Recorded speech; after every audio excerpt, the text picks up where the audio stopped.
بتاؤ ماں کی خدمتوں کا بدلہ دے سکتا ہے؟ ماں کے پیار کا صلہ دے سکتا ہے؟ عرض کی گئی کہ میں اپنی ماں کو اپنے کندھوں پہ اٹھا کر کے حج کروایا ہے اور سائی اور کعبۃ اللہ کا طواف کرایا ہے، اور حالت یہ تھی کہ اگر چٹان کے اوپر گوشت کا ایک ٹکڑا ڈال دیا جاتا تو وہ بھی بھن کے کباب بن جاتا، اتنی گرمی کی شدت تھی۔ کیا میری ماں نے میری جو خدمت کی، میری کفالت کی، مجھے دودھ پلایا، مجھے جنم دیا، تو میں نے کیا ماں کی خدمتوں کا صلہ دے دیا ہے؟ تو جواب آیا، تو نے ابھی اس کی ایک مسکراہٹ کا بدلہ بھی نہیں دیا۔ ماں جب ہنس کے دیکھتی ہے تو جنت کی ساری کلیاں کھل اٹھتی ہیں، اور بیٹے کی زندگی ماں کی اس ہنسنے سے جو ہے وہ عبادت ہوتی ہے۔ بیٹے کے لیے ماں کے جو جذبات ہیں، ماں کی جو کہانیاں ہیں، ماں کے سینے میں جو درد کے امٹتی ہوئی ایک کائنات ہے، اس کا کوئی بدل نہیں ہو سکتا۔ ساری زندگی ایک ٹانگ پہ کھڑا ہو کے بندہ ماں کی خدمت کرتا رہے پھر بھی حق ادا نہیں ہوگا۔ ماں ماں ہوتی ہے، اللہ تعالیٰ جل شانہ نے اس کو وہ درجے عطا فرمائے۔ بیٹے کے ساتھ جو پیار ماں کرتی ہے بھلا کوئی کر سکتا ہے؟ کوئی اتنی محبت دے سکتا ہے جتنی ماں محبت دیتی ہے؟ ساری زندگی بھی انسان ان محبتوں کا بدل دینا چاہے تو نہیں دے سکتا، چونکہ ماں کے پیار کا کنارہ ہی کوئی نہیں۔ ماں کی محبت کی گہرائی اور گہرائی کو کوئی ناپ ہی نہیں سکتا۔ سمندر کے پاتال تک تو شاید کوئی پہنچ گیا ہو، لیکن ماں کے پیار کا کنارہ آج تک کسی کو نہیں ملا۔ اللہ تعالیٰ نے اس کے سینے میں دھڑکتا ہوا جو دل رکھا ہے اور تڑپتی ہوئی جو ممتا رکھی ہے، وہ ایک مثال بنی ہوئی ہے کہ کسی نے کسی کو کہا کہ میں تیرے پہ راضی تب ہوں گی کہ اگر تو اپنی ماں کا کلیجہ نکال کے لے آئے۔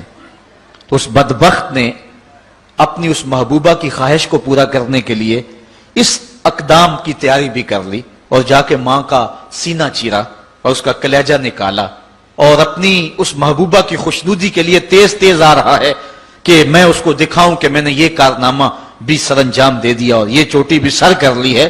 تو تیزی سے آ رہا تھا، راستے میں ٹھوکر لگی، جب گرا تو کہتے ہیں ماں کے کلیجے سے آواز آئی، پتر چوٹ تو نہیں آئی ہے؟ یہ ماں کے پیار کا روپ ہے، یہ ماں کی محبت کا انداز ہے۔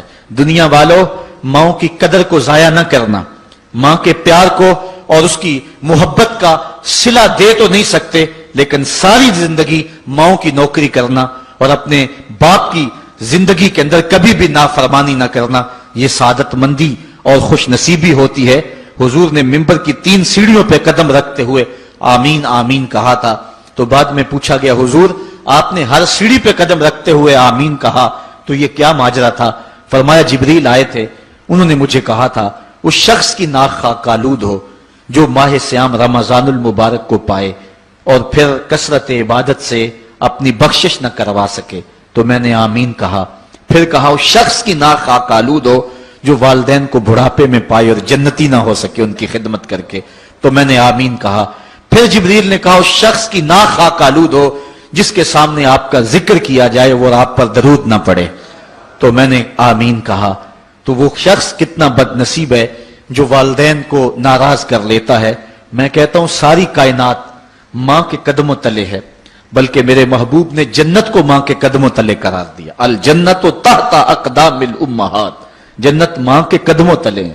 ماں اتنا پیار کرتی ہے کہ جس کا کسی ترازو پہ تول نہیں ہو سکتا، اور اس کے پیار کا صلہ بدلہ ساری زندگی خدمت میں بھی گزار دیں پھر بھی نہیں دیا جا سکتا۔ اللہ تعالیٰ جل شانہ نے ایسا رشتہ ماں کی صورت میں پیدا کیا ہے، جنت کی چھاؤں کا دنیا کے اوپر روپ ہے ماں کی ذات، جنت کی گھنی چھاں ہے ماں کا وجود، اور اللہ نے اپنی رحمتوں کو اگر کوئی صورت دی ہے تو وہ ماں کا روپ ہے، اور ماں کے سینے میں وہ تڑپتی ہوئی ممتا اور محبت کے وہ پگھلتے ہوئے جذبات رکھے گئے ہیں کہ دنیا پر ماں کے پیار کا بدل نہیں ہے۔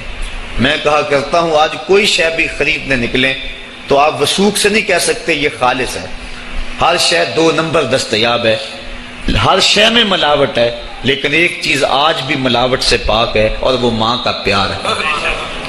ماں کی محبت آج بھی کھری ہے اور آج بھی اس میں کوئی ملاوٹ نہیں ہوئی۔ بچہ بوڑھا بھی ہو جائے لیکن ماں کے لیے وہ بچہ ہوتا ہے، ماں کی دعائیں اسی طرح اس کے لیے ہوتی ہیں، اور بچہ آغوش مادر میں آ کر پھر طفل سادہ رہ جاتا ہے۔ یہ ماں کا پیار اور ماں کی محبتیں ایک شاعر نے ماں کی محبت کا نقشہ کھینچتے ہوئے کیا خوبصورت بات کہی. وہ کہتا ہے مدت ہوئی میری ماں نہیں سوئی تابش، میں نے ایک بار کہا تھا مجھے رات کو ڈر لگتا ہے.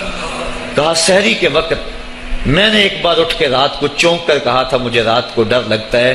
مدت ہو گئی اس بات کو، یہ قصہ پرانا ہو گیا ہوا ہے، مجھے بھی بھول گیا ہوا ہے، لیکن میری ماں رات کو نہیں سوتی، میرے بیٹے کو کہیں ڈر نہ لگ رہا. یہ ماں کے پیار کا روپ ہے. علامہ اقبال جب ان کی والدہ انتقال کر گئیں تو وہ دیار غیر میں تھے، تو اس وقت انہوں نے ایک طویل مرثیہ لکھا اپنی ماں کی یاد میں، جس کا عنوان ہے والدہ مرحومہ کی یاد میں. اس کے اندر لکھتے ہیں آہ اب وطن میں ہوگا کس کو میرا انتظار، آہ وطن میں ہوگا اب کس کو میرا انتظار، کون میرا خط نہ آنے سے رہے گا بے قرار، آرزو لے کر تیری خاک مرکز پہ آؤں گا، اب دعائے نیم شب میں کس کو میں یاد آؤں گا. کون پچھلے پہر اٹھ کے دعا کرے گا؟ ہر ایک سے کہنا پڑتا نا جناب دعا کرنا، مولوی صاحب سے بھی عرض کرنا پڑتا حضور دعا میں یاد رکھنا، پیر صاحب سے گزارش کرنا پڑتی ہے جناب مجھے دودھ راتوں میں اور چاندنی راتوں میں مجھے یاد رکھنا. حاجی کو معتمر کو کہنا پڑتا جناب دیار حرم میں جا رہے ہو اور دیار حبیب میں جا رہے ہو وہاں مجھے دعاؤں میں یاد رکھنا، سین حرم میں بھی اور جالی کے سامنے بھی. ہر ایک کو کہنا پڑتا ہے کہ مجھے دعاؤں میں یاد رکھنا. کبھی ماں کو بھی کہنا پڑا کہ امی دعاؤں میں یاد رکھنا. ماں کے ہاتھ ویسے اٹھے رہتے ہیں، اور جب ماں کے ہاتھ اٹھ جائیں اجابت کے سارے دروازے کھل جاتے ہیں. میں نے پڑھا کتب حدیث میں جو دعائیں رد نہیں ہوتی ان میں سے ایک ماں کی دعا ہے. جب ماں ہاتھ اٹھا دے تو جنت کے سارے دروازے کھل جاتے ہیں. اور یہ لازمی نہیں ہے کہ ماں رابعہ بصریہ ہو تو پھر ہی اس کی دعا قبول ہوتی ہے. اپلے تھاپتی ہوئی ماں اور لیپا پوتی کرتی ہوئی ماں جو ہے وہ مٹی سے بھرے ہوئے ہاتھ اٹھا دے تو اللہ ان ہاتھوں کو بھی خالی نہیں موڑتا. ماں جب بولتی ہے تو اس کے لہجے میں جبریل بولتا ہے. ماں جب مسکراتی ہے لگتا ہے جنت کی ساری کلیاں کھل اٹھی ہیں. ماں کے چہرے کی رونق اور ماں کے چہرے کی جو ہے وہ خوشی بیٹے کے دل کو حقیقی قرار اور حقیقی تسکین دیتی ہے. جو ٹھنڈ ماں کے ساتھ نصیب ہوتی ہے وہ کائنات میں کسی اور جگہ پہ نہیں ہے. جو گھنا سایہ ماں کے دامن میں ہے وہ کسی اور جگہ میسر نہیں ہو سکتا ہے. وہ کیا کہا تھا کسی نے کہ 5 اسٹار ہوٹلوں میں کھانا کھانے میں وہ لذت کہاں جو چولہے پر بیٹھ کے ماں کے ہاتھوں سے پکی ہوئی چپاتیاں کھانے میں آتا ہے. عالی جناب حضرت صاحب کیا کیا اسٹیٹ سیکرٹری نام لیتے ہیں لیکن وہ لطف کہاں جو ماں اوئے ببلو اوئے پپو اور اوئے مٹھو کہہ کے پکارتی ہے. جو مٹھاس ان لفظوں کے اندر ہے وہ بڑے اور بھاری اور بھرکم الفاظ اور خطابات کے اندر کہاں ہے. اونچی کرسی پہ بیٹھنے کا وہ لطف نہیں ہے جو ماں کے قدموں میں بیٹھنے کا ہے. اللہ نے ماں کے روپ کے اندر ایک محبت اور ایک الفتوں کا ایک ایسا دریا دیا ہے کہ جس کے اندر انسان جب جاتا ہے تو اس کے دکھوں کے سارے میل دھل جاتے ہیں اور وہ بالکل آسودہ ہو جاتا ہے. یہ ماں کا روپ ہے، یہ ماں کا پیار ہے. تو ماں کا بچھڑ جانا، اس دنیا سے چلے جانا، یہ ایسے ہی ہوتا ہے جس طرح کوئی بندہ گھنے سائے میں کھڑا ہو تو اچانک اس کو دھوپ میں کھڑا کر دیا جائے، پھر اسے پتا چلتا ہے کہ کتنا گھنا سایہ تھا. جس طرح درخت ساری دھوپ اپنے اوپر سہتا ہے اور جو اپنے نیچے کھڑا ہو اس کو ٹھنڈک دیتا ہے، اسی طرح ماں باپ سارے دکھ اپنے اوپر سہتے ہیں لیکن اپنی اولاد کو ٹھنڈک پہنچاتے ہیں. ماں باپ کے اس دنیا سے چلے جانے کے بعد پتا چلتا ہے کہ میں کتنی گھنی چھاؤں سے کس کڑاکے دار دھوپ میں آ گیا ہوں اور میری زندگی کے اندر کتنے دکھوں کا زہر گل رہا ہے. جو زہر پہلے ماں ہمارے قریب نہیں آنے دیتی تھی، جو باپ ہمارے قریب نہیں آنے